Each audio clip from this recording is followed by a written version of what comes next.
Welcome back. ಮಾತನಾಡ್ತಾ ಇದ್ದೀವಿ ಮೂರನೇ ಅಲೆಗೆ ನಾವು ಎಷ್ಟರ ಮಟ್ಟಿಗೆ ಪ್ರಿಪೇರ್ ಆಗಿದ್ದೀವಿ, ಯಾವ ರೀತಿಯಾಗಿ ನಮ್ಮನ್ನು ನಾವು ಸಿದ್ಧವಾಗಿಟ್ಕೊಳ್ಬೇಕು, ನಮ್ಮ ಜವಾಬ್ದಾರಿ ಏನು, ಸರ್ಕಾರದ ಜವಾಬ್ದಾರಿ ಏನು, ಎಲ್ಲದರ ಬಗ್ಗೆ ಚರ್ಚೆ ಮಾಡ್ತಾ ಇದ್ದೀವಿ. ಡಾಕ್ಟರ್ ಸತ್ತೂರ್ ಕನೆಕ್ಟೆಡ್ ಇದ್ದಾರೆ ನಮ್ಮ ಜೊತೆಯಲ್ಲಿ. ಡಾಕ್ಟರ್ ಸತ್ತೂರ್, ಈ ಡೆಲ್ಟಾ ಪ್ಲಸ್ ಅನ್ನೋ ವೇರಿಯಂಟ್ ಮೂರನೇ ಅಲೆಗೆ ಕಾರಣ ಆಗಬಹುದು ಅನ್ನೋ ಚರ್ಚೆ ಕೂಡ ನಡೀತಾ ಇದೆ. ಮೊದಲದಾಗಿ ಡೆಲ್ಟಾ ಪ್ಲಸ್ ಬಗ್ಗೆನೇ ಸಾಕಷ್ಟು ಜನರಿಗೆ ಇನ್ನೂ ಅನುಮಾನಗಳಿದೆ. ಜನಸಾಮಾನ್ಯರಿಗಂತೂ ಕೋವಿಡ್ ಅಷ್ಟೇ ನಮಗೆ ಗೊತ್ತಿರೋದಪ್ಪ, ಕೋವಿಡ್-19 ಇದನ್ನ ಬಿಟ್ಟು ಯಾವ ವೇರಿಯಂಟೋ ಯಾವ ಮ್ಯೂಟೇಷನ್ನೋ ನಮಗೆ ಗೊತ್ತಿಲ್ಲ ಅನ್ನೋ ರೀತಿಯ ಜನರು ಕೂಡ ಇದ್ದಾರೆ. ಸೊ ಈ ಡೆಲ್ಟಾ ಪ್ಲಸ್ ಬಗ್ಗೆ ಬೇಸಿಕ್ ಇನ್ಫಾರ್ಮೇಶನ್ ಪ್ಲಸ್ ಇದೇ ಮೂರನೇ ಅಲೆಗೆ ಕಾರಣ ಆಗೋ ಚಾನ್ಸಸ್ ಇದೆಯಾ ಅಂತ ಹೇಳಿ. ಇದು ಬಹಳ ಉತ್ತಮವಾದ ಪ್ರಶ್ನೆ ಸ್ಮಿತಾ ಅವರೇ. ಈಗ ಒಂದು ಸ್ವಲ್ಪ ಬ್ಯಾಕ್ಗ್ರೌಂಡ್ ತಿಳ್ಕೊಳ್ಳೋಣ. ಅಮೇರಿಕೆಯಲ್ಲಿ ಥರ್ಡ್ ವೇವ್ ಬರೋದಲ್ಲ ಬೇರೆ ವಿಷಯ. ಕೆಲವೊಂದು ಸ್ಟೇಟ್ಸ್ಗಳಲ್ಲಿ ಅಮೇರಿಕಾದಲ್ಲಿ ಕೋವಿಡ್ ಏರಿಕೆಯಲ್ಲಿದೆ. ಆ ಕೋವಿಡ್ಗೆ 80% ಡೆಲ್ಟಾ ವೈರಸ್ ರೆಸ್ಪಾನ್ಸಿಬಲ್ ಅಂತ ಪ್ರೂವ್ ಮಾಡಿದ್ದಾರೆ. ಅಂದರೆ ಜಗತ್ತಿನಾದ್ಯಂತ ಡೆಲ್ಟಾ ವೇರಿಯಂಟ್ ಸ್ಪ್ರೆಡ್ ಆಗಿದೆ. ನಂಬರ್ 1. 80% ಆರ್ 64% ಇನ್ US ಆರ್ ವ್ಯಾಕ್ಸಿನೇಟೆಡ್. ಇಂಗ್ಲೆಂಡಲ್ಲಿ ಪ್ಯಾರಾಡಾಕ್ಸ್ ಕೇಳಿ, 80% have received first dose of AstraZeneca and now they have A third wave and UK is locked down. UK locked down for the third wave ಏನದೆ ಅದು July 16ರವರೆಗೆ continue ಮಾಡ್ಬೇಕಂತನ್ನುವಂಥ ವಿಚಾರ ನಿನ್ನೆ ಮಾಡಿದ್ದಾರೆ. ಇದು ಒಂದು ವಿಷಯ. ಜಪಾನದಲ್ಲಿ 3ನೇ wave ಮುಗಿದು 4ನೇ ವೇವ್ಗೆ ಹೆಜ್ಜೆ ಇಡ್ತಾ ಇದ್ದಾರೆ. ಅವರಲ್ಲಿ ಯಾರಲ್ಲಿನೂ ಈ ನಮೂನೆ ಡೆಲ್ಟಾ ವೇವ್ ಇಲ್ಲ. ಆದರೆ ಎಕ್ಸ್ಪ್ಲೋಷನ್ನಿಗೆ ಕಾರಣ ಜಗತ್ತಿನಾದ್ಯಂತ ಭಾರತದಲ್ಲಿ ಹುಟ್ಟಿದಂತಹ ಡೆಲ್ಟಾ ವೇವೇ ನಂಬರ್ 1. ಇಷ್ಟು ಕ್ವಿಕ್ ಮಲ್ಟಿಪ್ಲೈ ಆಗಿದೆಯಲ್ಲ, ಇದು ಒಂದು ಯಕ್ಷ ಪ್ರಶ್ನೆ ರೀ ಇದು ಸ್ಮಿತಾ ಅವರೇ. ಏನು 4-6 ತಿಂಗಳದಲ್ಲೇ ಡೆಲ್ಟಾ ಅನ್ನೋದ್ರಾಗ ಡೆಲ್ಟಾ ಪ್ಲಸ್ ಬರುತ್ತೆ. ಈ ಡೆಲ್ಟಾ ಪ್ಲಸ್ದು 3 ಗುಣಗಳನ್ನು ನೆನಪಿಡಬೇಕು. Delta plus is further variant 1617.2 ಅಂತಾರಲ್ಲ, ಅದರ ಮುಂದಿನ ಹೆಜ್ಜೆ ಅಂದರೆ ಏನು? ಪ್ರತಿಯೊಂದು ವೈರಸ್ಸನ್ನು ತಾನು ಬದುಕಲಿಕ್ಕೆ ಪ್ರಯತ್ನ ಮಾಡ್ತದೆ. ತನ್ನ ಬದುಕಿಗೆ ಏನು ಬೇಕಾದರೂ ಮಾಡುತ್ತೆ. ಕೋವಿಡ್ ಅಪ್ರಾಪ್ರಿಯೇಟ್ ಇಲ್ಲ ಅಂತಂದರೆ ಓಣ್ಯಾಗಿನ ದೆವ್ವ ಮನ್ಯಾಗ ಹೋಗಿಸ್ಕೊಂಡ ಹಾಗೆ. ಸೊ ಈ ರೀತಿ ಇದ್ದಾಗ ಈ ಕೋವಿಡ್ ಏನಿದೆ, ಇದು ಡೆಲ್ಟಾ ಏನಿದೆ, ಡೆಲ್ಟಾ ಪ್ಲಸ್ ಆಯಿತು. ಆದರೆ ಈ ಇಂಗ್ಲೆಂಡದಲ್ಲಿ ಡೆಲ್ಟಾ ಇದ್ರೂ ಕೂಡ ಯಾಕೆ ಪ್ಲಸ್ ಆಗಲಿಲ್ಲ, ಇಂಡಿಯಾದಲ್ಲಿ ಯಾಕೆ ಪ್ಲಸ್ ಆಯಿತು, ಇದು ಕೂಡ ಯಕ್ಷ ಪ್ರಶ್ನೆ. ಸೊ ಹೀಗೆ ಜಿನೋಮಿಕ್ ಸೀಕ್ವೆನ್ಸಿಂಗ್ ಅಂತಾರೆ, ಅದು ಆಗುವವರೆಗೂ ನಮಗೆ ಏನೂ ಗೊತ್ತಾಗಲ್ಲ ಒಂದೇದು. ಆದರೆ 3 ಉತ್ತಮವಾದ ಸಂಗತಿ. ಒಂದು, ಇದು ಡೆಲ್ಟಾ ಪ್ಲಸ್ ಹೆಚ್ಚು ಇನ್ಫೆಕ್ಟಿವ್ ಇದ್ದರು, ಹೆಚ್ಚು ಜನರು ಇನ್ವಾಲ್ವ್ ಆಗ್ತಾಯಿದ್ರು. ಫಾರ್ ಎಕ್ಸಾಂಪಲ್ 10ರಿಂದ 14 ಅಂತ ಒಂದು ಎಸ್ಟಿಮೇಷನ್ ಇದೆ. ನನ್ನ ಪ್ರಕಾರ ಅದು 10ರಿಂದ 20 ಅಂತ ನಾನು ಸ್ವಂತ ಹೇಳ್ತೇನೆ ಅದಕ್ಕೆ. ಆಮೇಲೆ ಇನ್ನೊಂದು, ಇದು ICU ಅಲ್ಲಿ ಅಡ್ಮಿಷನ್ ಆಗುವಂತಹ ಸಾಧ್ಯತೆಗಳು ಕಡಿಮೆ ಇದೆ ಅಂತ ಈವರೆಗೆ. ಆದರೆ 3ನೇ ವೇವಲ್ಲಿ ಡೆಲ್ಟಾ ಮತ್ತು ಡೆಲ್ಟಾ ಪ್ಲಸ್ ಮ್ಯಾಕ್ಸಿಮಮ್ ಪೇಷಂಟ್ಗಳಿಗೆ ಕಾರಣ ಆಗತ್ತೆ. ಆದರೆ ಒಂದು ಗುಡ್ ನ್ಯೂಸ್, ಹೊಸ ಮೋನೋಕ್ಲೋನಲ್ ಆ್ಯಂಟಿಬಾಡಿ ಅಂತ 2 ಆ್ಯಂಟಿಬಾಡೀಸ್ಗಳನ್ನು ಕೂಡಿ ಒಂದು ಔಷಧಿಯನ್ನು ತಯಾರು ಮಾಡಿದ್ದಾರೆ. 30,000 ರೂಪಾಯಿ ಬೀಳುತ್ತೆ. ಅದರಲ್ಲಿ ಇಬ್ಬರಿಗೆ ಕೊಡಬಹುದು. ಒಂದು ಪೇಷಂಟಿಗೆ ಡೆಲ್ಟಾ ಅಥವಾ ಡೆಲ್ಟಾ ಪ್ಲಸ್ ಇದ್ದವನಿಗೆ ಮೋನೋಕ್ಲೋನಲ್ ಆ್ಯಂಟಿಬಾಡಿ 15,000 ಕೊಟ್ಟರೆ, 15,000 ರೂಪೀಸದ್ದು ಕೊಟ್ಟರೆ, ಡೆಲ್ಟಾ ಅಥವಾ ಡೆಲ್ಟಾ ಪ್ಲಸ್ ಕೂಡ ಬಹಳ ಚೆನ್ನಾಗಿ ರೆಸ್ಪಾಂಡ್ ಮಾಡಿದೆ ಅನ್ನೋದು. Sorry to interrupt doctor Sattur. ಈಗ ವ್ಯಾಕ್ಸಿನ್ಗಳು ಬಂದಿದೆ, ಅದರಲ್ಲೂ ಕೂಡ ಬೇರೆ ಬೇರೆ ರೀತಿಯ ವ್ಯಾಕ್ಸಿನ್ ಅಂತಾರೆ. ಹಾಗೆ ಮೆಡಿಸಿನ್ ವಿಚಾರಕ್ಕೆ ಬಂದ್ರೆ ಈ DRDO ಅವರು ಅಭಿವೃದ್ಧಿ ಪಡಿಸಿದ್ದು ಡಿಟೋಆಕ್ಸೈಡೋ ಆಗಿರಬಹುದು, ಹಾಗೆ ಈ ಏನದು ಆಂಟಿಬಾಡಿ ಕಾಕ್ಟೈಲ್ಗಳಾಗಿರ್ಬೋದು. ನೀವೇ ಹೇಳ್ತಾ ಇದ್ದ ಹಾಗೆ ಈ ಮೋನೋಕ್ಲೋನಲ್ ಆಂಟಿಬಾಡೀಸ್ ಇರ್ಬೋದು. ಈ ಜನಸಾಮಾನ್ಯರಿಗೆ ರೀಚ್ ಆಗುತ್ತಾ ಅನ್ನೋದೇ ದೊಡ್ಡ ಪ್ರಶ್ನೆ ಡಾಕ್ಟರ್ ಸತ್ತೂರ್. ಈಗ ನಾವು ನೋಡಿದ ಹಾಗೆ ಆಂಫಾಟೆರಿಸಿನ್ ಬಿನೇ ಸಿಗ್ಲಿಲ್ಲ ಎಷ್ಟೋ ಜನಕ್ಕೆ. ಈಗಲೂ ಕೂಡ ಅದನ್ನು ಅಫೋರ್ಡ್ ಮಾಡ್ಲಿಕ್ಕೆ ಗೌರ್ಮೆಂಟ್ಗೆ ಆಗಲ್ಲ ಅನ್ನೋ ಪರಿಸ್ಥಿತಿ ಇರಬೇಕಾದ್ರೆ ಥರ್ಡ್ ವೇವ್ ಅಲ್ಲಿ ಮತ್ತೆ 20-30 ಸಾವಿರ ಜನ ಒಂದು ದಿನಕ್ಕೆ ಬಂದ್ರೆ, ಅದರಲ್ಲಿ ಒಂದು 2% ICU ಅಂತ ಆದರೂ ಕೂಡ ಅಂಥವ್ರಿಗೆಲ್ಲ ಅಷ್ಟರ ಮಟ್ಟಿಗೆ ಮೆಡಿಕಲ್ ಫೆಸಿಲಿಟೀಸ್, ಅದರಲ್ಲೂ ಇಂಥ ಕಾಸ್ಟ್ಲಿ ಮೆಡಿಸಿನ್ಗಳನ್ನು ಅಫೋರ್ಡ್ ಮಾಡ್ಲಿಕ್ಕೆ ಸಾಧ್ಯ ಆಗುತ್ತಾ ಅನ್ನೋದು. ಅದಕ್ಕೇನೆ ನಮ್ಮದು ವ್ಯಾಕ್ಸಿನೇಷನ್ ರೇಟು 5 to 10% ಇದೆ. ಆಗಲೇ ಹೇಳಿದೆ ನಿಮಗೆ, 80% UK, 64% US. ನಮ್ಮದು ವ್ಯಾಕ್ಸಿನೇಷನ್ ಲೆಸ್ ದ್ಯಾನ್ 10% ಅದೇ. ಅಂದರೆ ಅಡಿಕ್ವೇಟ್ ವ್ಯಾಕ್ಸಿನೇಷನ್ ಬೇಕಾದರೆ ಪ್ರತಿ ದಿವಸಕ್ಕೆ ಭಾರತದಲ್ಲಿ 50 ಲಕ್ಷ ಡೋಸುಗಳನ್ನು ಕೊಡಬೇಕಾಗತ್ತೆ. ಆದರೆ ಒಂದು ಗುಡ್ ನ್ಯೂಸ್ ಮತ್ತೆ ಇದರಲ್ಲಿ, ಒಂದೇ ಡೋಸಿನಿಂದಾನೂ ಕೂಡ 70% ಪ್ರೊಟೆಕ್ಷನ್ ಸಿಗುತ್ತೆ ಅನ್ನುವಂಥ ಒಂದು ಸಂಗತಿ ಹೊರಬಿದ್ದಿದೆ. ಕೋವಿಶೀಲ್ಡ್ ಆಯಿತು, ಕೋವ್ಯಾಕ್ಸಿನ್ ಬಗ್ಗೆ ಅಷ್ಟು ಸಾಲಿಡ್ ಪ್ರೂಫ್ಗಳಿಲ್ಲ, but I am sure it is equally good. Covaxin ಆಯಿತು, ಕೋವಿಶೀಲ್ಡ್ ಆಯಿತು, ನಾವು ಒಂದು ಡೋಸ್ ತೊಗೊಂಡ್ರೂ ಕೂಡ ದಿನಕ್ಕೆ 50 ಲಕ್ಷದಂತೆ ಮಾಡಿದರೆ ಡಿಸೆಂಬರ್ ಎಂಡ್ವರೆಗೆ, ಮಾನ್ಯ ಪ್ರಧಾನಮಂತ್ರಿಗಳು ಹೇಳಿದ ಹಾಗೆ ಡಿಸೆಂಬರ್ ಎಂಡ್ವರೆಗೆ ಸೈಜೇಬಲ್ ಪ್ರಪೋರ್ಷನ್ಸ್ ಆಫ್ ಇಂಡಿಯನ್ಸ್ಗೆ ವ್ಯಾಕ್ಸಿನ್ ಆಗಿರುತ್ತೆ. ಪ್ಲಸ್ ನಾವು ಗಾಳಿಗೆ ತೂರಿದ್ದಕ್ಕೆ Covid appropriate behaviour, asymptomatic mild symptomatic ಕೇಸ್ನವರು ನಮಗೆಲ್ಲ ಹರ್ಡ್ ಇಮ್ಯುನಿಟಿ ದಾನ ಮಾಡಿದ್ದಾರೆ. ಹರ್ಡ್ ಇಮ್ಯುನಿಟಿ ಪ್ಲಸ್ ವ್ಯಾಕ್ಸಿನ್ ಇದು ನಾವು ಡಿಸೆಂಬರ್ವರೆಗೆ ಎಕ್ಸ್ಪೆಕ್ಟ್ ಮಾಡ್ಬೋದು. ಆದರೆ ದುರ್ದೈವವಶಾತ್ ಆಗಸ್ಟ್ ಎಂಡ್ವರೆಗೇನೆ ಇದು ಥರ್ಡ್ ವೇವ್ ಬಂದರೆ ಯಾರು ಏನು ಮಾಡ್ಲಿಕ್ಕೆ ಸಾಧ್ಯದ ರೀ? How can you hasten? Infrastructure ಬೇಕಾದಕ್ಕೆ ಆಗಲೇ ಇವರು ಹೇಳಿದಾಗೆ infrastructure in India is a big problem, huge problem. So plus everyone is to be accountable. ಹೀಗಾಗಿ ದಿಲ್ಲಿಯಿಂದ ಏನೋ ಪಾಪ ಸೆಂಟ್ರಲ್ ಗೌರ್ಮೆಂಟ್ನವರು ರಿಲೀಸ್ ಮಾಡ್ತಾರೆ. ಈಗ ನೋಡಿ, ನಮಗೆ ಸೆಂಟ್ರಲ್ ಗೌರ್ಮೆಂಟಿಂದ mild moderate severe treatment of third wave, treatment for boys and girls below 18 years ಅಂತ ನಮಗೆ already we have received all the details how to treat. ಸರ್ಕಾರ ಎಲ್ಲ ಮಾಡತ್ರಿ, ಆದರೆ ಇಟ್ ಈಸ್ ನಾಟ್ ಈಸಿ. 135 ಕೋಟಿ ಜನರಿಗೆ ಎಲ್ಲೆಲ್ಲಿ ಮುಟ್ಟಿಸ್ಬೇಕದು? ನಾವು ಹುಬ್ಬಳ್ಳಿಯಾಗಿದ್ದೇನೆ, ನರಗುಂದ ನವಲಗುಂದಾಗ ಮುಟ್ಟಬೇಕು ವ್ಯಾಕ್ಸಿನ್.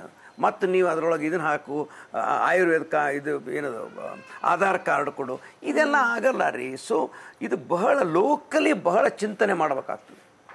ಹೀಗಿದೆ ನೋಡಿ, until you are vaccinated, until herd immunity ಬಂದಾಗಿದೆ. ಸೊ ಅದರ ಬಗ್ಗೆ ಚರ್ಚೆ ಮಾಡೋದು ಬೇಡ. We have already herd immunity, full stop. Vaccine ತೊಗೊಂಡ್ರೆ ಪಾಪ ನಮಗೆ ಟೈಮೇ ಇಲ್ಲ. ಸೊ ಅದಕ್ಕಾಗಿ 3ನೇ ಅಲೆ ಬಹಳ ತೀವ್ರ ಆದ್ರೂ ಏನು ಇದನ್ನು ಏನಂತಾರೆ ಆಶ್ಚರ್ಯ ಪಡುವಂಥ ಸಂಗತಿ ಅಲ್ಲ. ಬಿಕಾಸ್ ಡಾಕ್ಟರ್ ಲಲಿತಾ, ಈಗ ವ್ಯಾಕ್ಸಿನೇಷನ್ ತುಂಬಾ ಮುಖ್ಯ ಅಂತ ಹೇಳಿ ಡಾಕ್ಟರ್ ಸತ್ತೂರ್ ಅವ್ರು ಹೇಳ್ತಿದ್ದಾರೆ.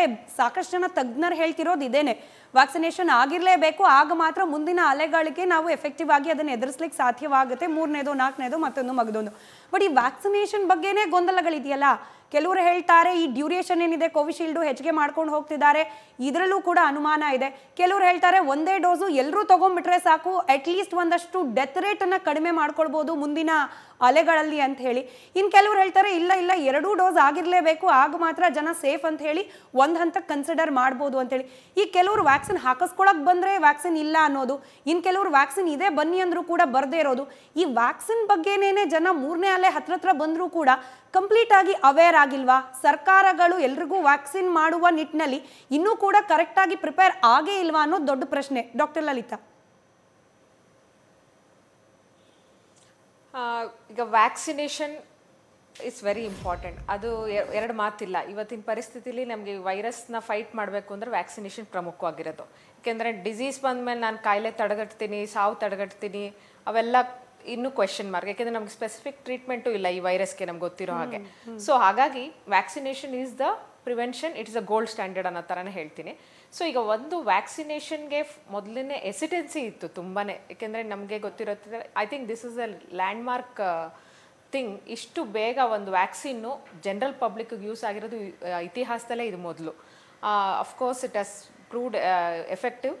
ಹಾಗಾಗಿ ವ್ಯಾಕ್ಸಿನ್ ಆಗಲೇಬೇಕು. ವ್ಯಾಕ್ಸಿನ್ನು ಒಂದು ಅರ್ಥ ಮಾಡ್ಕೋಬೇಕು, ವ್ಯಾಕ್ಸಿನೇಷನಿಂದ ಇನ್ಫೆಕ್ಷನ್ ತಡೆಗಟ್ಟಲ್ಲ. ಅದನ್ನು ನಮ್ಮ ಜನಗಳು ಅರ್ಥಕೋಬೇಕಾಗತ್ತೆ. ಯಾಕೆಂದರೆ ವ್ಯಾಕ್ಸಿನ್ ತೊಗೊಂಡ್ಬಿಟ್ಟಿದ್ದೀನಿ so I can walk freely ಅನ್ನೋದಿಲ್ಲ. ನಿಮ್ಮ Covid appropriate behaviour must continue. ಯಾಕೆಂದರೆ ಇದು ಇನ್ಫೆಕ್ಷನ್ ತಡೆಗಟ್ಟಲ್ಲ. ಇನ್ಫೆಕ್ಷನ್ ಆದಮೇಲೆ ಅದರ ಸಿವಿಯಾರಿಟಿ ಏನಿರುತ್ತೆ ಅಥವಾ ಹಾಸ್ಪಿಟಲೈಸೇಷನ್ ಆಗುವಂಥದ್ದನ್ನ ಕಮ್ಮಿ ಮಾಡುತ್ತೆ, ಅಥವಾ ಇದರಿಂದ ಮಾರ್ಟಾಲಿಟಿ ಚಾನ್ಸಸ್ ಕಮ್ಮಿ. ಅಂದರೆ ಈಗ ಒಂದು group of people, those vaccinated ಮತ್ತು ನಾಟ್ ವ್ಯಾಕ್ಸಿನೇಟೆಡ್ ನೋಡಿದ್ರೆ ಅವರಲ್ಲಿ ಇನ್ಫೆಕ್ಷನ್ ಆದರೆ ನಮಗೆ ಕೋವಿಡ್ ಇನ್ಫೆಕ್ಷನ್ ಸಿವಿಯಾರಿಟಿ ಈ ವ್ಯಾಕ್ಸಿನೇಟೆಡ್ ಗ್ರೂಪಲ್ಲಿ ಕಮ್ಮಿ ಇರುತ್ತೆ compared to the non vaccinated group. ಅಥವಾ ನೀವು ಸಾವು ಪ್ರಮಾಣ ನೋಡಿದ್ರೆ ವ್ಯಾಕ್ಸಿನೇಟೆಡ್ ಗ್ರೂಪಲ್ಲಿ ಕಮ್ಮಿ ಇರುತ್ತೆ ಕಂಪೇರ್ಡ್ ಟು ನಾನ್. ಸೊ ಅದ್ರ ಬೆನಿಫಿಟ್ಟು ನಾವು ಎಲ್ಲರೂ ಅರ್ಥ ಮಾಡ್ಕೋಬೇಕು. ಸೊ ಹಾಗಾಗಿ ಏನು ಅಂದರೆ ವ್ಯಾಕ್ಸಿನೇಷನ್ ನಮ್ಮ ಇಂಡಿವಿಜುವಲ್ ಪ್ರೊಟೆಕ್ಷನ್ಗೆ ಅದು ಬೇಕೇ ಬೇಕಾಗುತ್ತೆ. ಜೊತೆಗೆ Covid appropriate behaviour, especially the mask ಮತ್ತು ಸೋಷಿಯಲ್ ಡಿಸ್ಟೆನ್ಸಿಂಗ್ ಏನಿರುತ್ತೋ ಅದು ನಾವು ಮರೆಯುವಂಥದ್ದಲ್ಲ. ಇನ್ನು 1 ವರ್ಷ ಅಥವಾ 2 ವರ್ಷ ನನ್ನ ಪ್ರಕಾರ ಅದು ಖಂಡಿತ ನಾವು ಅದು make it as a habit and follow it. ಅದು ನಮಗೆ ತುಂಬ ಹೆಲ್ಪ್ ಆಗುತ್ತೆ ಅಂತ ನನ್ನ ಅನಿಸಿಕೆ. ಸೊ ಈಗ ಕಮಿಂಗ್ ಟು ಫಸ್ಟ್ ಮತ್ತು 2 ಡೋಸ್ ಹಾಕೋಬೇಕಾ, 3 ಡೋಸ್, ಇವಾಗ 3ನೇ ಡೋಸ್ ಕೂಡ ಮಾತಾಡ್ತಾ ಇದ್ದಾರೆ. ಈಗ ತಿಳ್ಕೊಂಡಿರೋ ಪ್ರಕಾರ ನಾವು 2 ಡೋಸ್ ಹಾಕ್ಕೊಂಡ್ರೆ ನಮಗೆ ಪೂರ್ತಿ ಪ್ರಮಾಣದ ವ್ಯಾಕ್ಸಿನ್ ಎಫಿಕಸಿ ಅಂತ ಏನು ಹೇಳ್ತೀವೋ ನಮಗೆ ಪ್ರೊಟೆಕ್ಷನ್ ಸಿಗುತ್ತೆ ಅನ್ನೋದು. ಬಟ್ ಇವತ್ತಿನ ಪರಿಸ್ಥಿತಿಲಿ ನಮಗೆ ಇನ್ನೂ ಒಂದು ಪ್ರಶ್ನೆ, ಎಲ್ಲರಿಗೂ ಕೋವಿಶೀಲ್ಡ್ ತೊಗೋಬೇಕಾ, ಕೋವ್ಯಾಕ್ಸಿನ್ ತೊಗೋಬೇಕಾ, ಅಥವಾ ಫೈಸರ್ಗೆ ವೆಯ್ಟ್ ಮಾಡಬೇಕಾ, ಈ ಥರ ನಾನಾ ರೀತಿಯ ಪ್ರಶ್ನೆಗಳಿದೆ. ನನ್ನ ಪ್ರಕಾರ ಏನು ಅಂದರೆ, ನಿಮ್ಗೆ ಯಾವ ವ್ಯಾಕ್ಸಿನ್ ನಿಮಗೆ ಇವತ್ತಿನ ಪರಿಸ್ಥಿತಿಯಲ್ಲಿ ನಿಮ್ಗೆ ಸಿಗುತ್ತೋ ದಯವಿಟ್ಟು ತೊಗೊಳ್ಳಿ ಅಂತ ಹೇಳೋದು. ಯಾಕೆಂದರೆ ಅಟ್ಲೀಸ್ಟ್ 1 ಡೋಸಿಂದ ಅಟ್ಲೀಸ್ಟ್ ನಿಮಗೆ ಪ್ರೊಟೆಕ್ಷನ್ ಸಿಗುತ್ತೆ. ನೆಕ್ಸ್ಟ್ ನಿಮಗೆ 2nd ಡೋಸ್ ಸಿಕ್ಕಿದಾಗ ಅದು ನಿಮಗೆ ಕಂಪ್ಲೀಟ್ ವ್ಯಾಕ್ಸಿನೇಷನ್ ಆಗುತ್ತೆ. ಮತ್ತು ಈಗ ಕೋವಿಶೀಲ್ಡಲ್ಲಿ ಒಂದು ಚೇಂಜಸ್ ಆಗ್ತಾ ಬಂತು, ಏಕೆಂದರೆ ಎಸ್ಪೆಷಲಿ 2nd ಡೋಸ್ಗೆ ಯಾವಾಗ ಮಾಡಬೇಕು ಅನ್ನೋದು ಒಂದು ಕಾರಣ ಇದು ಒಂದು ಎಫಿಕಸಿ ಕೂಡ ಜಾಸ್ತಿ ಇರುತ್ತೆ ಅಂತ. ಬಟ್ ಇನ್ನೊಂದು ದೇ ಸೈಡ್ ಮೇ ಬಿ ನಮಗೆ ಶಾರ್ಟೇಜ್ ಇದೆ ವ್ಯಾಕ್ಸಿನೇಷನ್ ಅಂತ. ಈಗ ಯಾವುದೇ ಕಾರಣ ಇಲ್ಲಿ ಇವತ್ತಿನ ಪರಿಸ್ಥಿತಿಲಿ ಈಗ ಪ್ರಾಬಬಲ್ ಆ್ಯಕ್ಚುಲಿ ನಾವು ಕೊಡ್ಬೋದು 12 ವೀಕ್ಸು, ಬಟ್ ನಮ್ಮ ಪ್ರೊವೈಡೆಡ್ ನಾವು ಕೋವಿಡ್ ಅಪ್ರಾಪ್ರಿಯೇಟ್ ಬಿಹೇವಿಯರ್ ಫಾಲೋ ಮಾಡಿದ್ರೆ. ಬಟ್ ಆ ರಿಸ್ಕ್ ಪೀರಿಯಡ್ ಜಾಸ್ತಿ ಇರೋದ್ರಿಂದ ಐ ಥಿಂಕ್ ಬೆಟರ್, ಈಗ ಐ ಥಿಂಕ್ ಗೌರ್ಮೆಂಟ್ ಕೂಡ ಕನ್ಸಿಡರೇಷನ್ ಮಾಡ್ತಾ ಇದ್ದಾರೆ, they might reduce this period of this thing. ಮಾಡಿದ್ರೆ ಓಕೆನೆ, ಇಟ್ಸ್ ನಾಟ್ ಹಾರ್ಮ್ಫುಲ್. ಬಟ್ ಏನಾಗುತ್ತೆ ಅಂದರೆ ಆ ಟೈಮಲ್ಲಿ ಅವರು behaviour, Covid appropriate behaviour follow ಮಾಡಬೇಕಾಗತ್ತೆ. ಅದು ನಮ್ಮ ಜನಗಳಲ್ಲಿ ಆಗ್ತಿಲ್ಲ. ಹಾಗಾಗಿ ಅವರು ರಿಸ್ಕ್ ಆಫ್ ಇನ್ಫೆಕ್ಷನ್ ಇರುತ್ತೆ, ಹಾಗಾಗಿ ಇನ್ಫೆಕ್ಷನ್ ಆಗ್ಬೋದು. ಆಮೇಲೆ they might attribute to the duration of this thing. So ideally ಎಲ್ಲರಿಗೂ 2 ಡೋಸ್ ಸಿಕ್ಕೋದು ಐಡಿಯಲ್. ಬಟ್ ಇವತ್ತಿನ ಪರಿಸ್ಥಿತಿಲಿ ನಮ್ಗೆ ಗೊತ್ತಿರೋ ಹಂಗೆ ಡಿಮ್ಯಾಂಡ್ ಜಾಸ್ತಿ ಇದೆ. ನಮ್ಮಂಥ ಪಾಪ್ಯುಲೇಷನ್ 130+ ಪಾಪ್ಯುಲೇಷನ್ಗೆ ವ್ಯಾಕ್ಸಿನೇಟ್ ಮಾಡೋಕ್ಕೆ ಅಷ್ಟೊಂದು ಉತ್ಪಾದನೆ, ಮ್ಯಾನುಫ್ಯಾಕ್ಚರಿಂಗ್ ಕೆಪಾಸಿಟಿ ಇನ್ನೂ ಸ್ಕೇಲ್ ಅಪ್ ಆಗ್ತಾ ಇದೆ. ಬಟ್ ಇನ್ನೂ ಅದು ಅಷ್ಟು ಮ್ಯಾಚ್ ಆಗ್ತಿಲ್ಲ. ಏಕೆಂದರೆ ನಾವು ಬೇರೆ ಕಂಟ್ರೀಸಲ್ಲೂ ನಾವು ಬೆಟರ್ ಪೊಸಿಷನ್ ಅಂತಲೇ ಹೇಳ್ಬೋದು ಬೇರೆ ಡೆವಲಪಿಂಗ್ ಕಂಟ್ರೀಸ್ ಕಂಪೇರ್ ಮಾಡಿದ್ರೆ. But still we have to go bed.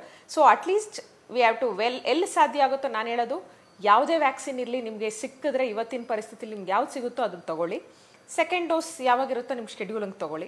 At least 1 dose ಆದರೂ ಸಿಕ್ಕಿದ್ರೆ ಒಳ್ಳೇದು ಅಂತಲೇ ನಾನು ಹೇಳೋದು. ಯಾಕೆಂದರೆ it's something is better than nothing ಅನ್ನೋ ಒಂದು ಪ್ರಿನ್ಸಿಪಲ್ ನಾನು ನಂಬ್ತಿರೋದು. ಆಮೇಲೆ ನಿಮಗೆ ಟೈಮ್ ಸಿಕ್ಕಿದಾಗ 2ನೇ ವ್ಯಾಕ್ಸಿನ್ ತೊಗೊಳ್ಳಿ. ಸೊ 3ನೇ ಅಲೆ ಪ್ರಾರಂಭ ಆಗೋಕೆ ಮುಂಚೆ ಎಷ್ಟು ಸಾಧ್ಯನೋ ಅಷ್ಟು ಹೆಚ್ಚು ವ್ಯಾಕ್ಸಿನೇಷನ್ ಆಗೋದು ಬೆಟರ್ ಅಂತ ಹೇಳಿ ತಮ್ಮ suggestion. I will get back to you. Vaccination yes I will get back to you. ಮತ್ತೆ ಒಂದು ವ್ಯಾಕ್ಸಿನೇಷನ್ ಆದ್ಮೇಲೆ ಸ್ಮಿತಾ, ಅಕಸ್ಮಾತ್ ಯಾರಿಗಾರ ಮೈಲ್ಡ್ ಇನ್ಫೆಕ್ಷನ್ ಆದ್ರೂ, ಅಲ್ಲ ಮೈಲ್ಡ್ ಇನ್ಫೆಕ್ಷನ್ ಆಗಿದ್ರು ಕೂಡ ಮೆಮೊರಿ ಸೆಲ್ಸ್ ಅಂತ ಏನಿರುತ್ತೋ that will trigger the antibodies. So at least 1 dose ಆಗಿದ್ರೆ that will help the people ಅಂತ ನನ್ನ ಅನಿಸಿಕೆ. Right I will get back to you. ಇನ್ನು ಮುರಳೀಧರ್ ಸರ್, ಇವಾಗ ಅನ್ಲಾಕ್ ಜಾರಿಯಲ್ಲಿ ಇರೋದ್ರಿಂದ ಈಗ ಎಸೆನ್ಷಿಯಲು ನಾನ್ ಎಸೆನ್ಷಿಯಲು ಎಲ್ಲವನ್ನ ಕೂಡ ಓಪನ್ ಮಾಡಿ ಬಿಟ್ಬಿಟ್ಟು ಜನ ಮತ್ತೆ ಸಹಜವಾಗಿ ಓಡಾಡೋಕ್ಕೆ ಬಿಟ್ಬಿಟ್ರೆ ಮತ್ತೆ 3rd ವೇವ್ ಬೇಗ ಬಂದ್ಬಿಡ್ಬೋದು, ಅಥವಾ ಮತ್ತಷ್ಟು ಜನರಿಗೆ ಬೇಗ ಎಫೆಕ್ಟ್ ಆಗ್ಬಿಡ್ಬೋದು ಇನ್ಫೆಕ್ಷನ್ ಅನ್ನೋ ರೀತಿಯ ಚರ್ಚೆ ಕೂಡ ಇರೋದ್ರಿಂದ ಈ ಅನ್ಲಾಕ್ ಪ್ರಕ್ರಿಯೆಗಳ ಬಗ್ಗೆನೇ ಸಾಕಷ್ಟು ಪ್ರಶ್ನೆ ಇದೆ. ಅಂತಂದರೆ ಹೆಂಗೆ, ಯಾವುದು ಕೊಡಬೇಕು ಪರ್ಮಿಷನ್, ಯಾವುದು ಕೊಡಬಾರ್ದು, ಕೊಟ್ರೇನು ಕೊಡದಿದ್ರೇನು ಅಂತ ಹೇಳಿ. ಸೊ ನಿಮ್ಮ ಪ್ರಕಾರ ಹೇಗೆ? ಈಗ ಆರ್ಥಿಕ ಚಟುವಟಿಕೆ ಅಂತೂ ಸಹಜ ಸ್ಥಿತಿಗೆ ಬರಲೇಬೇಕು. ಜನನ ತುಂಬ ದಿನ ನೀವು ಕೂಡಿಡೋಕ್ಕೂ ಆಗೋದಿಲ್ಲ, ಕೂಡಿಟ್ರೆ ಅವರಿಗೆ ಊಟ ತಿಂಡಿಗೂ ಕಷ್ಟ ಅನ್ನೋ ಪರಿಸ್ಥಿತಿನೂ ಬಂದಿದೆ, ಅದನ್ನು ನಾವು ಗಮನಿಸಿದ್ದೀವಿ. ಸೊ ಈ ಅನ್ಲಾಕ್ ಬಗ್ಗೆನೇ ಮಾತನಾಡೋದಾದ್ರೆ ಏನು ಅನ್ಸುತ್ತೆ ನಿಮಗೆ, ಯಾವುದು ಪ್ರಾಪರ್ ವೇ ಅನ್ಸುತ್ತೆ ಅಂತ ಹೇಳಿ? ನೋಡಿ, ತುಂಬ ಒಳ್ಳೆ ಪ್ರಶ್ನೆ ಇದು. ಇವಾಗ ನಮಗೆ 1 ವರ್ಷದಿಂದ ಇದರ ಬಗ್ಗೆ ಒಂದು ಎಕ್ಸ್ಪೀರಿಯನ್ಸ್ ಇದೆ. ನಾವು ಈ ಅನ್ಲಾಕ್ ಬಗ್ಗೆ ತುಂಬ ಜಾಸ್ತಿ ಹೋಮ್ವರ್ಕ್ ಮಾಡಿಲ್ಲ ಅಂತ ಅನಿಸುತ್ತೆ ನನಗೆ. ಇವಾಗ ನೋಡಿ, ಒಂದು ಸರ್ಕಾರದಿಂದ ಒಂದು ನೋಟಿಫಿಕೇಷನ್ ಬರುತ್ತೆ, ಅನ್ಲಾಕ್ ನೋಟಿಫಿಕೇಷನ್ ಅಂತ. ಅದರಲ್ಲಿ ತುಂಬ ಬಿಸ್ನೆಸ್ಸೇ ಇರಲಿ, ತುಂಬ ಸರ್ವೀಸಸ್ಸೇ ಇರಲಿ, ಎಲ್ಲ ಒಂದು ಬ್ಲಾಕಲ್ಲಿ ಆಗಿಬಿಟ್ಟು ಇವರಿಗೆಲ್ಲ ಈ ಥರ ಇರಬೇಕು, ಈ ಥರ ಇರೋ ಈ ಬ್ಲಾಕಲ್ಲಿರೋ ಬಿಸ್ನೆಸಸ್ಗೆ ಈ ಥರ ಇರಬೇಕು ಅಂತ ಒಂದು ನೋಟಿಫಿಕೇಷನ್ ಜಾರಿ ಮಾಡ್ತಾರೆ. ಅದು ನಾವು ಫಸ್ಟ್ ಟೈಮು ಈ ಕೋವಿಡ್ ವೇವ್ ಬಂದಾಗ ನಮಗೆ ಅಷ್ಟು ಇದರ ಬಗ್ಗೆ ನಾಲೆಡ್ಜ್ ಇರಲಿಲ್ಲ. ಅದರಿಂದ ನಾವು ನೀಜರ್ಕ್ ರಿಯಾಕ್ಷನ್ ಥರ ಮಾಡಿದ್ದೀವಿ. ಆದರೆ ಇವಾಗ ನಾವು ಇದನ್ನು ಸ್ವಲ್ಪ ಜಾಸ್ತಿ ಹೋಮ್ವರ್ಕ್ ಮಾಡಿಬಿಟ್ಟು ಯಾವ ಥರ ಬಿಸ್ನೆಸಸ್ ಇದೆ, ಸರ್ವೀಸಸ್ ಇರಲಿ, ಮ್ಯಾನುಫ್ಯಾಕ್ಚರಿಂಗ್ ಇರಲಿ, ಹಾಸ್ಪಿಟಾಲಿಟಿ ಇಂಡಸ್ಟ್ರಿ ಇರಲಿ, ಆಮೇಲೆ ಎಲ್ಲೆಲ್ಲಿ ಜನ ಸೇರ್ತಾರೆ ಅದರ ಬಗ್ಗೆ ಒಂದು ಇನ್ನೂ ಸ್ವಲ್ಪ detailed classification of businesses and people's behaviour ಮಾಡಿದಿದ್ರೆ, ಇವಾಗ ನೋಡಿ ನೀವು ನೆನ್ನೆ ಬಂತು, ಒಂದು ಜಾರಿಗೆ ಬಂತು, ಅದರಲ್ಲಿ ಒಂದು 8-9 ಕ್ಲಾಸಿಫಿಕೇಷನ್ ಮಾತ್ರ ಮಾಡಿದ್ದಾರೆ. ಅದು ಸಾಲದು. ಯಾಕಂದರೆ ಒಂಥರ ಇರೋ ಬಿಸ್ನೆಸ್ ಇನ್ನೊಂದು ಥರ ಇರೋದಿಲ್ಲ. ಕಂಟ್ರೋಲ್ ಮಾಡೋದು ತುಂಬ ಕಷ್ಟ ಆಗುತ್ತೆ. ಬೇರೆ ಬೇರೆ ರಾಜ್ಯಗಳಲ್ಲಿ ಬೇರೆ ಬೇರೆ ಥರ ಅನ್ಲಾಕ್ಡೌನ್ ಎಲ್ಲ ಮಾಡಿದ್ದಾರೆ. ಅದರಿಂದ ಸರ್ಕಾರ ಕಡೆಯಿಂದ ಈ 1 ವರ್ಷದಲ್ಲಿ ಸ್ವಲ್ಪ ಹೋಮ್ವರ್ಕ್ ತುಂಬ ಚೆನ್ನಾಗಿ ಮಾಡ್ಬೋದಾಗಿತ್ತು. ನಮ್ಮ ಫುಲ್ ಬಿಸ್ನೆಸ್ಸನ್ನೇ ಒಂದು 100 ವೆರೈಟೀಸು 200 ವೆರೈಟೀಸ್ ಕ್ಲಾಸಿಫಿಕೇಷನ್ ಮಾಡಿಬಿಟ್ಟು ಸ್ವಲ್ಪ ಅದನ್ನು ಸರ್ವೆ ಮಾಡಿಬಿಟ್ಟು ಯಾರ್ಯಾರು ಎಲ್ಲೆಲ್ಲಿ ಕ್ಲೋಸ್ ಆಗಿ ಬಂದು ಬಿಹೇವ್ ಮಾಡ್ತಾರೆ ಆ ಬಿಸ್ನೆಸಸ್ನೆಲ್ಲ ಸೆಪರೇಟಾಗಿ ಕ್ಲಾಸಿಫೈ ಮಾಡಿ, ಇನ್ನು ಬಿಸ್ನೆಸಸ್ಸಲ್ಲಿ ವೇರ್ ಇಂಟ್ರಾಕ್ಷನ್ ಕಡಿಮೆ ಇರುತ್ತೋ ಆ ಬಿಸ್ನೆಸ್ ಸೆಪರೇಟಾಗಿ ಕ್ಲಾಸಿಫೈ ಮಾಡಿ ಅವರಿಗೆ ಸೆಪರೇಟಾಗಿ ಒಂದು ಅನ್ಲಾಕ್ ಪ್ರೊಸೀಜರ್ ಮಾಡಿದಿದ್ರೆ ಖಂಡಿತವಾಗಿ ಇದು ಇಂಪ್ಯಾಕ್ಟನ್ನು ಕಡಿಮೆ ಮಾಡಿಸ್ಬೋದಾಗುತ್ತೆ. ಇವಾಗ ನೋಡಿ, ಸ್ಮಾಲ್ ಶಾಪ್ಸ್ ಇರುತ್ತೆ, ಅಲ್ಲಿ ಜನ ಒಳಗಡೆ ಹೋಗ್ಲಿಕ್ಕೂ ಅವಕಾಶ ಇರೋದಿಲ್ಲ, ಅವರನ್ನು ಒಂದೇ ಥರ. ಆಮೇಲೆ ಮಾಲಲ್ಲಿ ಎಲ್ಲ ಒಳಗಡೆ ಹೋಗ್ತಾರೆ, ಅದು ಒಂದೇ ಥರ ಇರುತ್ತೆ. ಫ್ಯಾಕ್ಟ್ರೀಸಲ್ಲಿ ಗಾರ್ಮೆಂಟ್ ಫ್ಯಾಕ್ಟ್ರೀಸ್ ಇದೆ, ಒಂದು 100s of varieties of factories ಇದೆ.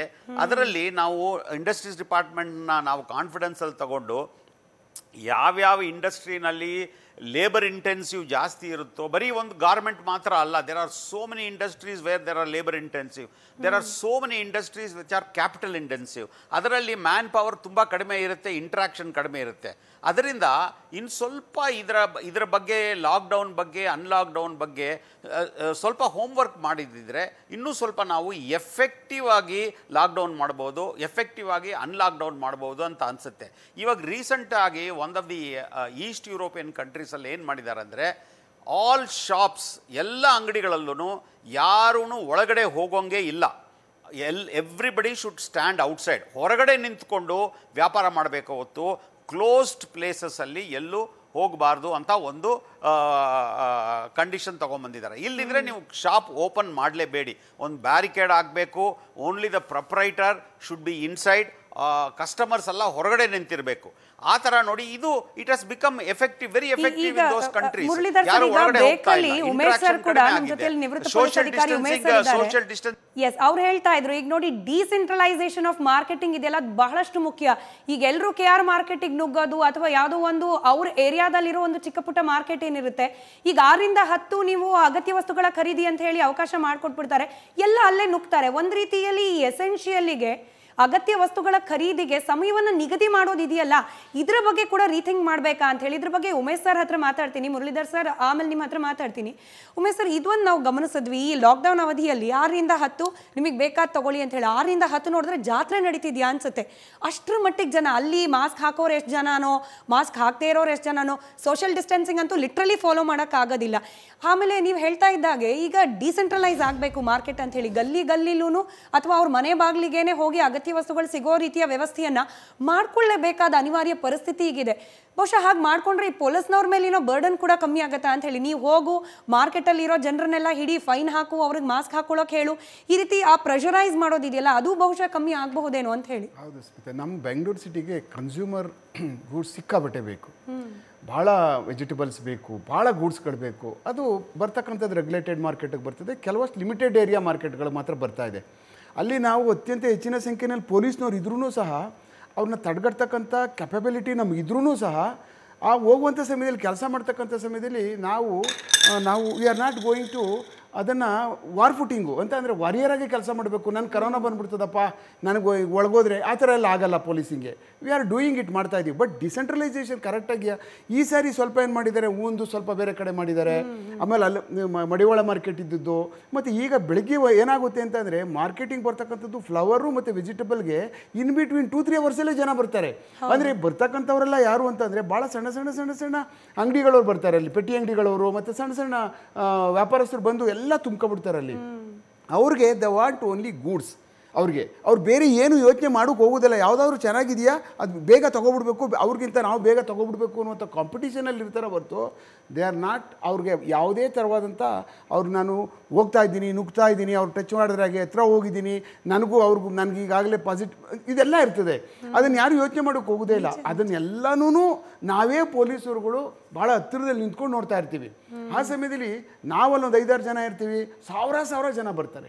ಇವಾಗ ನೀವು ಏನಾದರೂ ನೀವು ನೀವು ಮಾರ್ನಿಂಗ್ನಲ್ಲಿ ನೀವು ನಮ್ಮ ಸಿಟಿ ಮಾರ್ಕೆಟ್ ಅಂತ ಫ್ಲವರ್ ಬೆಳಗ್ಗೆ 3 ಗಂಟೆಯಿಂದ ಪ್ರಾರಂಭ ಆಗುತ್ತೆ ಸರ್ಕಲ್ನಲ್ಲಿ, 8 ಗಂಟೆ 9 ಗಂಟೆವರೆಗೂ ಕ್ಲೋಸ್ ಆಗ್ಬಿಡ್ತದೆ. ಅದು ತಾವು ಯಾವತ್ತೂ ಎಕ್ಸ್ಪೀರಿಯನ್ಸ್ ಆಗಿಲ್ಲ ಅಂತ ಕಾಣಿಸ್ತದೆ. ನೀವು ಆ ಟೈಮಲ್ಲಿ ಏನಾರ ಹೋಗ್ಬಿಟ್ರೆ ನನ್ನ ಲೆಕ್ಕ ನಾವು ಅಷ್ಟು ಜನನ ಯಾವತ್ತೂ ಮಾರ್ಕೆಟಲ್ಲಿ ನೋಡೋಕೆ ಸಾಧ್ಯನೇ ಆಗೋದಿಲ್ಲ. ಅಷ್ಟು ಫ್ಲವರ್ಗೋಸ್ಕರ ಬರ್ತಾರೆ ಮಾರ್ನಿಂಗು. ಅದನ್ನೆಲ್ಲನೂ ಈಗಲೇ ಪೂರ್ಣವಾಗಿ ಈಗ 3ನೇ ಎಲೆಗೆ ಪೂರ್ಣ ಪ್ರಮಾಣದಲ್ಲಿ ಡಿಸೆಂಟ್ರಲೈಸ್ ಮಾಡಬೇಕು. ಈಗ ಆ ಥರ ಮಾಡಿದಾಗ ಏನಾಗುತ್ತೆ ಅಂದರೆ ಅಟ್ಲೀಸ್ಟ್ ಬೆಳೀರಾದರೂ ಎಲ್ಲೋ ಒಂದು ಕಡೆ ತರ್ತಾರೆ, ಒಂದು ಕಡೆ ಅವ್ರಿಗೆ ಬೇಕಾಗಿರ್ತಕ್ಕಂಥವ್ರಿಗೆ ಮುಟ್ಟಿಸ್ತಾರೆ. ಈಗ ನೀವು ಬೆಳೀತಕ್ಕಂಥವ್ರು ನೀವು ಕೊಂಡ್ಕೊಳ್ಳೋಕೆ ಆಗೋದಿಲ್ಲ, ಅವನು ಕನ್ಸ್ಯೂಮರ್ಗೆ ಹೋಗಿ ತಲುಪುತ್ತಾನೇ ಇಲ್ಲ ಮೆಟೀರಿಯಲ್ಗಳು. ಅದಕ್ಕೇನಾಗ್ತಾ ಇದೆ ಅಂದರೆ ಬೆಳೀದೇ ನಿಲ್ಲಿಸ್ಬಿಡ್ತಾ ಇದ್ದಾರೆ. ಇಲ್ಲಿ ಬಂದು ಡಿಸ್ಟ್ರಿಬ್ಯೂಷನ್ ಆಗ್ತಕ್ಕಂಥದ್ದು ಡಿಸ್ಟ್ರಿಬ್ಯೂಷನ್ ಆಗ್ತಾ ಇಲ್ಲ. ಹಿಂಗಾಗ್ಬಿಟ್ಟು ಏನಾಗುತ್ತೆ, ನಾವು ಅದನ್ನು ಬ್ಲ್ಯಾಕ್ ಮಾಡಿಬಿಡ್ತಾ ಇದ್ದೀವ. ಪೊಲೀಸರ್ಸ್ ಇದ್ರಾಗಿದ್ದೀವಿ.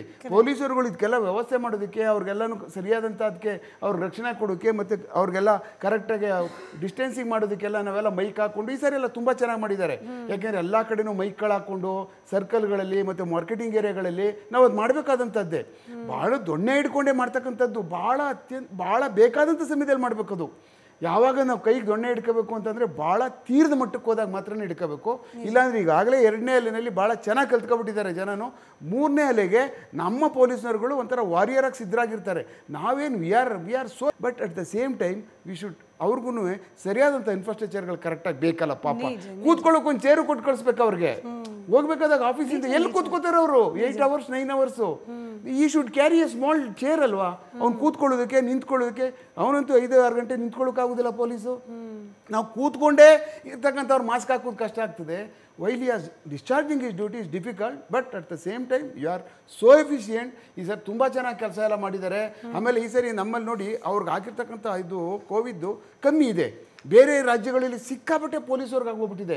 ಭಾಳ ಜನಕ್ಕೆ ತುಂಬ ಅನುಭವಿಸ್ಬಿಟ್ಟಿದ್ದಾರೆ. ಇಲ್ಲಿ ನಮ್ಮ ಕಂಪೇರ್ ಮಾಡಿದ್ರೆ ಬೆಂಗಳೂರಿನಲ್ಲಿ ಭಾಳ ಕಮ್ಮಿ. ಬೇರೆ ಒಂದಷ್ಟು ಸಮಯ ಅಂತೂ ಇದೆ. ಈಗ ಆಗಸ್ಟ್ ಅಂತ ಲೆಕ್ಕ ಹಾಕಿದ್ರು ಒಂದು ಅಪ್ರಾಕ್ಸಿಮೇಟ್ಲಿ 1.5-2 ತಿಂಗಳು ಸಮಯ ಇದೆ. ಇಷ್ಟರಲ್ಲಿ ನೀವು ಹೇಳಿದಾಗೆ ವ್ಯವಸ್ಥೆಗಳಾಗಬೇಕು. ಅದ್ರ ನಿಟ್ಟಿನಲ್ಲಿ ಸರ್ಕಾರ ಕೂಡ ಚಿಂತನೆ ಮಾಡಬೇಕು. ನಿಜ. ಇನ್ನು ಡಾಕ್ಟರ್ ಶಶಾಂಕ್, ಇವಾಗ 2ನೇ ಅಲೆ ಸಂದರ್ಭದಲ್ಲಿ ನಾವೆಲ್ಲದರಲ್ಲೂ ಕೊರತೆ. ಆಕ್ಸಿಜನ್ ಇಲ್ಲ, ಬೆಡ್ ಇಲ್ಲ, ICU ಇಲ್ಲ, ಮೆಡಿಸಿನ್ಸ್ ಇಲ್ಲ. ಈ ಇಲ್ಲಗಳನ್ನೇ ಕೇಳಿಬಿಟ್ವಿ. ಈಗ ಅಟ್ಲೀಸ್ಟ್ 3ನೇ ಅಲೆಗೆ ಇದೆಯಪ್ಪ, ಯಾರೇ ಬಂದ್ರೂ ನಮಗೆ ಮೆಡಿಸಿನ್ ಅಥವಾ ಜೀವ ಉಳಿಸ್ಲಿಕ್ಕೆ ಏನು ಅವಶ್ಯಕತೆ ಇದೆ ಮೆಡಿಕಲ್ ಫೆಸಿಲಿಟಿಯಲ್ಲಿ ಅಷ್ಟನ್ನು ನಾವು ವ್ಯವಸ್ಥೆ ಮಾಡ್ಕೊಳ್ತಿದ್ದೀವಿ ಅಂತ ಆಗಬೇಕು ಅಂದರೆ ಏನೇನು ಮಾಡ್ಕೊಳ್ಬೇಕು ಸರ್ಕಾರ ಅಂತ ಹೇಳಿ? ಇಲ್ಲ, ಈಗ 2ನೇ ಅಲೆ ಸಂದರ್ಭದಲ್ಲಿ ಒಂದು ಪೀಕ್ ಇತ್ತು. ಏನೇ ಆಗಲಿ ರೆಮ್ಡೆಸಿವಿರ್ ಅರೇಂಜ್ ಮಾಡಬೇಕು ಅಂದರೆ ಅದೊಂಥರ ತುಂಬ ಕಷ್ಟ ಆಗ್ತಾ ಇತ್ತು. ಈವನ್ ಡಾಕ್ಟರ್ಸ್ ಯಾರು ವರ್ಕ್ ಮಾಡ್ತಿದ್ದಾರೆ ಅವ್ರಿಗೆ ಕೋವಿಡ್ ಬಂದು ಅವ್ರಿಗೇನಾದರೂ ರೆಮ್ಡೆಸಿವಿರ್ ಅವಶ್ಯಕತೆ ಇದ್ದಾಗ ಅವ್ರಿಗೂ ಸಹ ಸಿಗದೇ ಇರುವಂಥ ಪರಿಸ್ಥಿತಿ ತುಂಬ ಇತ್ತು. ಒಂಥರ ಭಗೀರಥ ಗಂಗೆ ತರಿಸಿದಂಗೆ ಆಗಿತ್ತು. ರೆಮ್ಡೆಸಿವಿರ್ ತುಂಬಾನೇ ಕಷ್ಟ ಇತ್ತು. ಬಟ್ ಅದು ಸ್ವಲ್ಪ ಈಸಿಯಾಗಿ ಸಿಗುವಂಥ ಪರಿಸ್ಥಿತಿ ಬಂದಿದೆ. ಅದೊಂದೇ ಅಲ್ಲ, ಈಗ ಆಕ್ಸಿಜನ್ ಬೆಡ್ಸು ಒಂದು BBMP ಮುಖಾಂತರ ಬುಕ್ ಮಾಡಿ ಅವ್ರಿಗೆ ವೇಟಿಂಗ್ ಲಿಸ್ಟಲ್ಲಿದ್ದು ಇದೊಂಥರ ತುಂಬ ಟಾಸ್ಕ್. ಒಂಥರ ಅಷ್ಟವರೆಗೂ ಮನೇಲಿ ಇದ್ದೇನು ಮಾಡ್ತಾರೆ, ಆಕ್ಸಿಜನ್ ಸಿಗಬೇಕಾಗುತ್ತೆ. ಇವೆಲ್ಲನೂ ಪರಿಸ್ಥಿತಿ ಈಗ ಸ್ವಲ್ಪ ಕಮ್ಮಿ ಆಗಿದೆ. ಬಟ್ ಇನ್ಫ್ರಾಸ್ಟ್ರಕ್ಚರ್ ಡೆವಲಪ್ ಆಗಬೇಕು ಅಂದರೆ ನಾನು ಮೊದಲೇ ಹೇಳಿದಿರೋ ಪ್ರಕಾರ ವೆಂಟಿಲೇಟರ್ಸ್, ಕೋವಿಡ್ಗೆ ಅಂತ ವೆಂಟಿಲೇಟರ್ಸ್ ಎಷ್ಟೊಂದು ಈಗ ಸೆಕೆಂಡ್ ವೇವ್ಗೆ ಅಂತ ಇದೆ. ಮತ್ತು NIV ಬೆಡ್ಸ್ ಇದೆ, ನಾನ್ ಇನ್ವೇಸಿವ್ ವೆಂಟಿಲೇಷನ್ದು, ಆಕ್ಸಿಜನ್ ಬೆಡ್ಸು. ಇವೆಲ್ಲನೂ ಒಂದು ವೇವ್ ನೋಡಿಕೊಂಡು ಮುಂದೆ ಎಷ್ಟಾಗ್ಬಂತು ಕೇಸು ಅಂತ ಒಂದು ಲೆಕ್ಕ ಹಾಕ್ಕೊಂಡು ಅವಶ್ಯಕತೆ ಇದ್ದಾಗ ಅಲ್ಲಲ್ಲಿ ನಾವು ಅರೇಂಜ್ ಮಾಡಿಕೊಂಡ್ರೆ ಈಸಿ ಆಗುತ್ತೆ. ಮತ್ತು ಇನ್ನೊಂದು ಹೇಳಬೇಕು, ನಮ್ಮ ಜನರಿಗೆ ಕೋವಿಡ್ ಅಪ್ರೋಪ್ರಿಯೇಟ್ ಬಿಹೇವಿಯರ್ ಅಂತ ಮಾಸ್ಕ್ ಹಾಕಬೇಕು. ಮಾಸ್ಕ್ ಯಾವ ಥರ ಹಾಕಬೇಕು, ಒಂದು 100ಕ್ಕೆ 50 ಜನ ಸರಿಯಾಗಿ ಹಾಕಿರಲ್ಲ, ಮೂಗಿನ ಕೆಳಗೆ ಹಾಕಿರ್ತಾರೆ. ಯಾವ ಥರ ಹಾಕಬೇಕು ಗೊತ್ತಿರಲ್ಲ. ಮತ್ತು ಏನಾದರೂ ಸೀನ್ ಬೇಕು, ಕೆಮ್ಮು ಬಂದರೆ ಮಾಸ್ಕ್ ತೆಗೆದು ಕೆಮ್ತಾ ಇರ್ತಾರೆ. ಇದು ಒಂಥರ ಅದು ಮಾರ್ಕೆಟಿಗೆ ಬಂದಿರ್ತಾರೆ, ಎಷ್ಟೊಂದು ಜನ ಇರ್ತಾರೆ, ಓವರ್ ಕ್ರೌಡಿಂಗ್ ಇರುತ್ತೆ, ಈಸಿಯಾಗಿ ಸ್ಪ್ರೆಡ್ ಆಗುವಂಥ ಪರಿಸ್ಥಿತಿ. ಸೊ ಇವೆಲ್ಲನೂ ಜನರು ಸಹ ತಮ್ಮ ಕೈಯಲ್ಲಿ ಏನೇನಾಗುತ್ತೆ, ಈಗ ಮನೆಯಿಂದ ಆಚೆ ಬರಬೇಕು ಅಂದರೆ ಏನೋ ಒಂದು ರೀಸನ್ ಹುಡ್ಕೋದು, ಅವೆಲ್ಲ ಮಾಡೋದನ್ನು ಕಮ್ಮಿ ಮಾಡಬೇಕು. ಅವಶ್ಯಕತೆ ಇದ್ದಾಗ ಮಾತ್ರ ಆಚೆ ಬರಬೇಕಾಗತ್ತೆ. ವ್ಯಾಕ್ಸಿನ್ ತೆಗೆದುಕೊಳ್ಳೋದಂಥ ವ್ಯಾಕ್ಸಿನ್ ಸಹ ನಿಮಗೆ ನಾನು ನೋಡಿರೋ ಪ್ರಕಾರ ಕ್ಯಾಟಗರಿ C ಯಾವ್ಯಾವ ವೆಂಟಿಲೇಟರ್ ಕೇಸಸ್ ಇರುತ್ತೆ ವ್ಯಾಕ್ಸಿನ್ ತೊಗೊಂಡಿರೋರಲ್ಲಿ ತುಂಬಾ ಕಮ್ಮಿ, ರೇರ್ ಆಗಿ ನೋಡುವಂಥದ್ದು. ವ್ಯಾಕ್ಸಿನ್ ತೊಗೊಂಡ್ರೆ ಅಟ್ಲೀಸ್ಟ್ ಇನ್ಫೆಕ್ಷನ್ ಬರ್ಬೋದು, ಆದರೆ ಮೈಲ್ಡ್ ಆಗಿರ್ಬೋದು. ಈಗ ನನಗೂ ಸಹ ನಾನು 2 ಡೋಸ್ ವ್ಯಾಕ್ಸಿನ್ ತೊಗೊಂಡು ನನಗೂ ಸಹ ಕೋವಿಡ್ ಬಂದಿತ್ತು, ಬರ್ದೇ ಏನಿಲ್ಲ, ಬಟ್ ಮೈಲ್ಡ್ ಕೇಸ್ ಇರುತ್ತೆ. ಸೊ ವ್ಯಾಕ್ಸಿನ್ ಬಗ್ಗೆ ಜಾಗ್ರತೆಯಿಂದ ವ್ಯಾಕ್ಸಿನ್ ತೊಗೊಳ್ಳಿ, ಹಿಂದೆ ಹೋಗಬೇಡಿ. ಮತ್ತು ಮಾಸ್ಕು, ಸ್ಯಾನಿಟೈಸೇಷನ್ನು, ಓವರ್ ಕ್ರೌಡಿಂಗ್ ಎಲ್ಲ ಅವಾಯ್ಡ್ ಮಾಡಿ. ಇನ್ನು ಡಾಕ್ಟರ್, ನಾನು 3rd ವೇವ್ ಅಂದ ತಕ್ಷಣ ಮಕ್ಕಳಿಗೆ ಎಫೆಕ್ಟಿವ್ ಅಥವಾ ಮಕ್ಕಳು ಜಾಸ್ತಿ ಆಪತ್ತಿಗೆ ಸಿಲುಕೋ ಸಾಧ್ಯತೆ ಅನ್ನೋ ವಾದ ಇದೆ. ಐ ನೋ ಅದಿನ್ನ ಕೂಡ ಕನ್ಫರ್ಮ್ ಆಗಿ ಯಾರು ಹೇಳಿಲ್ಲ ಇದ್ರ ಬಗ್ಗೆ. ಬಟ್ ಸ್ಟಿಲ್ ಇನ್ ಕೇಸ್ ಏನಾದರೂ ಹೀಗಾದರೆ how well are we prepared? ನಮ್ಮ ಮಕ್ಕಳನ್ನ ಜಾಗರೂಕರಾಗಿ 3ನೇ ಅಲೆಯಿಂದ ರಕ್ಷಣೆ ಮಾಡ್ಕೊಳ್ಳಿಕ್ಕೆ ಮೆಡಿಕಲ್ ಫೆಸಿಲಿಟೀಸ್ ನಿಜಕ್ಕೂ ಕೂಡ ಸಿದ್ಧವಾಗಿದೆಯಾ? ಅದು ಮೆಡಿಸಿನ್ ವಿಚಾರಕ್ಕಿರಬಹುದು, ಬೆಡ್ಗಳ ವಿಚಾರಕ್ಕಿರಬಹುದು, ಇತ್ಯಾದಿ ಇರಬಹುದು. ಯಾಕಂದ್ರೆ ವ್ಯಾಕ್ಸಿನ್ ಕೂಡ ಇಲ್ಲ ಮಕ್ಕಳಿಗೆ. ಸೊ ಇದ್ರ ಬಗ್ಗೆ ಮಾತನಾಡೋದಾದ್ರೆ doctor Nayana. Prevention is always better than cure. ಅದು ಮಕ್ಕಳಿಗಾಗ್ಲಿ ದೊಡ್ಡವರಿಗಾಗ್ಲಿ ಎಲ್ರಿಗೂ ಅನ್ವಯಿಸುತ್ತೆ. ಸೊ ಒಂದು ಬೂದ್ ಏನಂದ್ರೆ ನಾವೀಗ ಆನ್ಲೈನ್ ಎಜುಕೇಶನ್ಗೆ ಎಷ್ಟು ಯೂಸ್ ಟು ಆಗ್ಬಿಟ್ಟಿದ್ದಾರೆ ಮಕ್ಕಳು ಅಂದ್ರೆ ವಾಪಸ್ ಪಾಪ ಸ್ಕೂಲಿಗೆ ಕಳಿಸಿದ್ರು ಯೋಚನೆ ಮಾಡ್ತಾರೇನೋ, ಅಥವಾ ಅಲ್ಲಿಗೆ ಹೋದ್ರು ಅವ್ರ ಮೊಬೈಲ್ಗಳು ಅಥವಾ ಲ್ಯಾಪ್ಟಾಪ್ಗಳನ್ನ ಎತ್ಕೊಂಡು ಹೋಗಿ ಕುತ್ಕೊಂಡು ಅವರು ಅವ್ರ ಮೊಬೈಲ್ ಇಂಟರಾಕ್ಷನ್ಗೆ ಒಗ್ಬಿಡ್ತಾರೇನೋ ಅನ್ನೋಷ್ಟು ನಮ್ಮ ಮಕ್ಕಳು ಅವರ ಗ್ಯಾಡ್ಜೆಟ್ಗಳ ಜೊತೆ ಅಡ್ಜಸ್ಟ್ ಆಗ್ಬಿಟ್ಟಿದ್ದಾರೆ. First thing. ಕೋವಿಡ್ ಬರೋದಕ್ಕೆ ಮುಂಚೆ ನೀವು ರಸ್ತೆಗಳಲ್ಲಿ ಮಕ್ಕಳನ್ನ ಒಬ್ಬರ ಜೊತೆ ಇನ್ನೊಬ್ರು ಆಟ ಆಡೋದು ನೋಡ್ಬೋದಿತ್ತು, ಪಾರ್ಕ್ಗಳಲ್ಲಿ ಆಟ ಆಡೋದು ನೋಡ್ಬೋದಿತ್ತು, ಗ್ರೌಂಡ್ಗಳಲ್ಲಿ ಆಟ ಆಡೋದು. ಆ ಇಂಟರಾಕ್ಷನ್ ಸಾಧ್ಯ ಆಗ್ತಾ ಇಲ್ಲ. ಮಕ್ಕಳು ಮರ್ತು ಹೋಗಿದ್ದಾರೇನೋ ಅನ್ನೋ ಮಟ್ಟಕ್ಕೆ ಅವ್ರ ಲೋಕದಲ್ಲಿ ಅವ್ರು ಮುಳುಗ್ ಹೋಗಿದ್ದಾರೆ. ಇದು ಅಡ್ವಾಂಟೇಜ್ ಅಂತ ತಗೋಬೇಕು ನಾವು ಕೋವಿಡ್ ಸೀಸನ್ ಅಲ್ಲಿ, ಬೇರೆ ಸೀಸನ್ ಅಲ್ಲ. ಬಟ್ ಕೋವಿಡ್ ಸೀಸನ್ ಅಲ್ಲಿ as we are preventing a lot of thing. ಒಂದು. ಎರಡನೇದು, ಮಕ್ಕಳಲ್ಲಿ ಇನ್ಬಿಲ್ಟ್ ಇಮ್ಯುನಿಟಿನೇ ಸಾಕಷ್ಟು ಇರುತ್ತೆ. ಇನ್ನು ಬೇರೆ ಏಜ್ ಗ್ರೂಪ್ಗೆ ಕಂಪೇರ್ ಮಾಡಿದ್ರೆ ಇನ್ಬಿಲ್ಟ್ ಇಮ್ಯುನಿಟಿ ಇರೋ ಕಾರಣ ತಕ್ಕ ಮಟ್ಟಿಗೆ ಅದನ್ನ ನಾವು ತಡೆಗಟ್ಟಬಹುದು. ಇನ್ನು ಈ ಪ್ರಿವೆನ್ಷನ್ ಅಲ್ಲಿ ನೀವು ಹೇಳಿದ್ರಿ ವ್ಯಾಕ್ಸಿನೇಷನ್ ಇಲ್ಲ ಅಂತ, ಬಟ್ ವ್ಯಾಕ್ಸಿನೇಷನ್ ಗಿಂತ ಹೆಚ್ಚಿನ ಪ್ರಿವೆನ್ಷನ್ ನಮ್ಗೆ ಈ ಫಿಸಿಕಲ್ ಬ್ಯಾರಿಯರ್ಸ್ ಕೊಡ್ತಾ ಇದೆ. ಅದು ಮಾಸ್ಕಿಂಗ್ ಆಗಿರ್ಬೋದು ಅಥವಾ ಸೋಷಿಯಲ್ ಡಿಸ್ಟೆನ್ಸಿಂಗ್ ಆಗಿರ್ಬೋದು. ಬಟ್ ಅನ್ಫಾರ್ಚುನೇಟ್ಲಿ ಡಾಕ್ಟರ್ ನಯನ, ಇವಾಗ ಪೇರೆಂಟ್ಸ್ ಮಕ್ಕಳನ್ನ ಸ್ಕೂಲಿಗೆ ಕಳಿಸ್ಬೇಕಂದ್ರೆ ಯೋಚನೆ ಮಾಡ್ತಾರೆ, ಬಟ್ ಜೊತೆಲಿ ಮಾರ್ಕೆಟಿಗೆ ಕರ್ಕೊಂಡು ಹೋಗ್ತಾರೆ, ಜೊತೆಲಿ ಫಂಕ್ಷನ್ಗಳಿಗೆ ಕರ್ಕೊಂಡು ಹೋಗ್ತಾರೆ. ಈಗಂತೂ ನೋಡಿ ಅನ್ಲಾಕ್ ಆಗ್ತಾ ಇದೆ. ಇನ್ ಫಂಕ್ಷನ್ಗಳು, ಜಾತ್ರೆ, ಸಮಾರಂಭ ಪ್ರಾರಂಭ ಆದ್ರೆ ಮಕ್ಕಳನ್ನ ಮನೇಲಂತೂ ಬಿಟ್ಟು ಹೋಗಲ್ಲ, ಜೊತೆಲೇ ಕರ್ಕೊಂಡು ಹೋಗ್ತಾರೆ. ಬಟ್ ಸ್ಕೂಲಿಗೆ ಕಳ್ಸಕ್ ಹೆದರ್ಕೊಳ್ತಾರೆ. ಇಂಥವ್ರಿಗೆ ಏನ್ ಹೇಳೋದು ಅಂತ? ಅದೊಂದು ಟಿಪಿಕಲ್ ಮೆಂಟಾಲಿಟಿ ನಮ್ ದೇಶದಲ್ಲಿ. ಏನಪ್ಪಾ ಅಂದ್ರೆ ನಮ್ಮ ಮಕ್ಕಳು ಸೇಫ್ ಜಾಗದಲ್ಲಿ ಎಲ್ಲೇ ಇದ್ರು ಅದು ಸೇಫ್ ಅಲ್ಲ, ನಮ್ ಪಕ್ಕದಲ್ಲಿ ಇದ್ರೆ ಅದು ನಮಗ್ ಸೇಫ್ ಅನ್ನೋದು ಒಂದು ಹೆಡ್ಲೈನ್ ಇಟ್ಕೊಂಡ್ಬಿಟ್ಟಿದೀವಿ ನಾವು. ಹೌದು, ನೀವು ಕ್ರೌಡ್, ನಾ ಹೇಳೋದು ಪೇರೆಂಟ್ಸೇ ಕ್ರೌಡಿಂಗ್ ನ ಎಷ್ಟು ಅವಾಯ್ಡ್ ಮಾಡ್ಬೋದು. ಇವಾಗ ನೀವು ಆಫೀಸಿಗೆ ಹೋಗ್ಲೇಬೇಕು, ಅದು ಅನಿವಾರ್ಯ, ಅದನ್ನೇ ನಿಲ್ಲಿಸ್ಲಿಕ್ಕೆ ಸಾಧ್ಯ ಇಲ್ಲ. ಆದ್ರೆ ನೀವು ಫಂಕ್ಷನಿಗೆ ಹೋಗ್ಲೇಬೇಕಾ, ಇವಾಗ ಎಲ್ರಿಗೂ ಅರ್ಥ ಆಗುತ್ತೆ. ಯಾರೋ ಇಲ್ಲ ನಾನು ಕೋವಿಡ್ ಸೀಸನ್, ಐ ವಿಶ್ ನನ್ ಬೆಸ್ಟ್ ವಿಶಸ್ ನಿಮ್ ಜೊತೆ ಯಾವಾಗ್ಲೂ ಇರುತ್ತೆ ಅಂತ ಹೇಳಿ ನಾ ಫಂಕ್ಷನ್ ಅಟೆಂಡ್ ಮಾಡ್ಲಿಲ್ಲ ಅಂದ್ರೆ ಜನಕ್ಕೆ ಅರ್ಥ ಆಗುತ್ತೆ. ಯಾರು ದೂಷಣೆ ಮಾಡೋದಿಲ್ಲ, ಅವರ ರಿಲೇಷನ್ ಹಾಳಾಗೋದಿಲ್ಲ. ಇನ್ನು ಮಾರ್ಕೆಟ್ಗಳಿಗೆ ಎಷ್ಟು ಹೋಗ್ಬೇಕು ಎಷ್ಟು ಹೋಗ್ಬಾರ್ದು ಅನ್ನೋದು ಅಟ್ಲೀಸ್ಟ್ ಈ 2 ವರ್ಷದಲ್ಲಾದ್ರೂ ನಾವು ಅರ್ಥ ಮಾಡ್ಕೊಂಡಿರ್ಬೇಕಾಗಿರುತ್ತೆ. ಯಾಕಂದ್ರೆ ಆಮೇಲೆ ಒಬ್ರು ಈ ಫ್ಯಾಮಿಲಿನಲ್ಲಿ ಎಲ್ರು ಹೋಗಿ ಮಾರ್ಕೆಟ್ಗೆ ಹೋಗಿ ಬರ್ಬೇಕು ಅಂತಿಲ್ಲ. ಯಾರೋ ಒಬ್ರು ಹೋಗೋರು ಅವ್ರು ಎಲ್ಲಾ ಪ್ರಿಕಾಷನ್ಸ್ ತಗೊಂತಾರೆ ಅನ್ಸೋರು ಒಬ್ರು ಒಂದು ಪಟ್ಟಿ ಮಾಡ್ಕೊಂಡು ನಮ್ಗೆ ಇಷ್ಟು ದಿನಕ್ಕೆ ಇದ್ ಬೇಕು ಅಂಡ್ ಮೇಕ್ ಇಟ್ ಮಿನಿಮಲ್. ವಾರಕ್ಕೆ ಒಂದ್ಸರ್ತಿ ಮಾರ್ಕೆಟಿಗೆ ಹೋಗಿ ಬನ್ನಿ. ಇವಾಗ ತರಕಾರಿ ದಿನಬಳಕೆ ಬೇಕೇ ಬೇಕು ಅಂದಾಗ 2 ದಿನಕ್ಕೋ 3 ದಿನಕ್ಕೋ ಒಂದ್ಸತಿ ನಾವ್ ತಗೊಂಡ್ ಬಂದ್ ಇಟ್ಕೋಬಹುದಲ್ಲ. ಸೊ ಎಷ್ಟು ನಾವು ಜನಸಂಪರ್ಕಗಳನ್ನ ಕಡಿಮೆ ಮಾಡ್ಕೋಬಹುದು. Plan for yourself. ಆಮೇಲೆ remind yourself every now and then. ಇವಾಗ ನಾವ್ ಹೇಗೆ ನಿಮ್ಗೆ ನೆನಪಿದ್ಯಾ, ನಾವು ಕಾಲೇಜ್ಗಳಲ್ಲಿ ಅಥವಾ ಸ್ಕೂಲ್ಗಳಲ್ಲಿ ಓದ್ಬೇಕಾದ್ರೆ ಚಾರ್ಟ್ಗಳು ಹಾಕೊಂಡಿರ್ತೀವಿ, ಇವತ್ತು ಇದು ಓದ್ಬೇಕು ಅಥವಾ ಈ ಫಾರ್ಮುಲಾಗಳನ್ನ ಅವಾಗ ನೆನಪಿಸ್ಕೋಬೇಕು ಅಂತ. Let us make it a formula, let us make it fun. ಇವಾಗ ಬೋರ್ಡಮ್ ನ ಬೀಟ್ ಮಾಡೋದಕ್ಕೆ ಹೊರಗಡೆ ಬರ್ತಾರೆ. ನನಗ್ ಸಾಕಾಗಿ ಹೋಗಿದೆಪ್ಪ ಮನೇಲಿ ಇದ್ದು ಅಂತ ಹೇಳೋರೇ ಜಾಸ್ತಿ. So why don't you make staying home colourful? ಒಂದ್ ಒಳ್ಳೆ ಅಡಿಗೆ ಮಾಡಿ, ಚೆನ್ನಾಗಿರೋದು ಅಡಿಗೆ ಮಾಡಿ, ಒಂದ್ ಹೊಸ ಎಕ್ಸ್ಪೆರಿಮೆಂಟ್ ಮಾಡಿ, ಮನೆಯವ್ರ ಜೊತೆ ಹಂಚ್ಕೊಂಡ್ ತಿನ್ನಿ. ಅಂಡ್ ಇವಾಗ video calling, group video calling ಗಳು ಮಾಡ್ತಾರೆ. ಹಳೆ ಫ್ರೆಂಡ್ಸ್ ನ ಮೀಟ್ ಮಾಡಿ. ನೀವು ವರ್ಷಾನ್ಗಟ್ಲೆಯಿಂದ ಮಾತಾಡಕ್ ಸಾಧ್ಯ ಆಗದಿರೋ ವ್ಯಕ್ತಿಗಳನ್ನ ವಿಡಿಯೋ ಕಾಲ್ ಅಲ್ಲಿ ಮೀಟ್ ಮಾಡಿ. ವರ್ಷಗಳ ಕತೆ ಹರಟೆ ಎಲ್ಲ ಮುಗಿಸಿ ಮೇಕ್ ಇಟ್ ಗ್ಲೋರಿಫೈಡ್. ಆವಾಗ ನಿಮ್ಗೆ ಮನೇಲಿರೋದು ಕೂಡ ಚೆನ್ನಾಗಿದೆ ಅನ್ಸುತ್ತೆ. ಆ ಬೋರ್ಡಮ್ ನ ಬೀಟ್ ಮಾಡೋದಕ್ಕೆ ನಿಮ್ಗೆ ಹೊರಗೆ ಬರ್ಬೇಕು ಅಂತಾನೋ ಅಥವಾ ಹೊರಗಿನ ವಸ್ತುಗಳನ್ನ ತಿನ್ಬೇಕು ಅಂತಾನೋ, ಒಂದು ಐಸ್ ಕ್ರೀಮ್ ಗಾಗ್ಲಿ ಒಂದು ಚಾಕ್ಲೇಟ್ ಗಾಗ್ಲಿ. ಮಕ್ಕಳು ಅಷ್ಟೇ, ತುಂಬಾ ಜನ ಮಕ್ಕಳನ್ನ ಬೆಳಗ್ಗೆ 10 ಗಂಟೆ ಒಳಗಡೆ ನೀವು ಪರ್ಚೇಸ್ ಮಾಡ್ಬೇಕು ಅಂದ್ರೆ ಐಸ್ ಕ್ರೀಮ್ ಪಾರ್ಲರ್ ನನ್ನ ಮಗಳು ಹಠ ಮಾಡ್ತಾಳೆ, ಇವತ್ತು ನಾಳೆಗೂ ಸೇರಿಸಿ ice cream not necessary. Make it playful for them, make it colourful for them. ಅವಾಗ ಅವ್ರು ಹೊರಗಡೆ, ಇವಾಗ ಮಕ್ಳು ಯಾಕೆ ಹೊರಗಡೆ ಹೋಗ್ತಾರೆ, ಯಾಕೆ ಜನಗಳ ಜೊತೆ ಇರ್ಬೇಕು ಅನ್ಕೋತಾರೆ? ಅವ್ರಿಗೆ ಆಟ ಆಡಕ್ ಸಮಯ ಬೇಕು, ಅವ್ರಿಗೆ ಆಟ ಆಡಕ್ ಜನ ಬೇಕು. ಅದು ಫ್ರೆಂಡ್ಸ್ ಆಗ್ಬೇಕು ಅಂತಿಲ್ಲ, ಅಪ್ಪ ಅಮ್ಮನ ಜೊತೆ ಆಟ ಆಡ್ಬೋದು, ಫ್ಯಾಮಿಲಿ ಮೆಂಬರ್ಸ್ ಜೊತೆ ಆಟ ಆಡ್ಬೋದು. Bit of extra effort can save your life today. ನಿಜ ನಿಜ. Please do it. ರೈಟ್. ಇನ್ನು ನಮ್ಮ ಜವಾಬ್ದಾರಿಗಳು ಯಾವ ರೀತಿಯಾಗಿರ್ಬೇಕು? ನಾನು ಆಗ್ಲೇ ಹೇಳ್ತಾ ಇದ್ದ ಹಾಗೆ ಇನ್ನು 3ನೇ ಅಲೆ ಬರಲಿಕ್ಕೆ ಒಂದಷ್ಟು ಸಮಯಗಳ ಅಂತರ ಇದೆ. ಈ ಅಂತರದಲ್ಲಿ ನಮ್ಮ ಬಿಹೇವಿಯರ್ ಯಾವ ರೀತಿಯಾಗಿ ಇದ್ರೆ 3ನೇ ಅಲೆ ಡೇಂಜರಸ್ ಆಗೋದನ್ನ ತಪ್ಪಿಸಬಹುದಾದ ಪಾಸಿಬಿಲಿಟೀಸ್ ಎಷ್ಟರ ಮಟ್ಟಿಗಿದೆ, ಇದ್ರ ಬಗ್ಗೆ ಕೂಡ ಮಾತನಾಡೋದು ಬಾಕಿ ಇದೆ. ಚಿಕ್ಕ ಬ್ರೇಕ್ನ ನಂತರ. ನ್ಯೂಸ್ ಫಸ್ಟ್, ಪ್ರತಿಕ್ಷಣ ನಿಮ್ಮೊಂದಿಗೆ.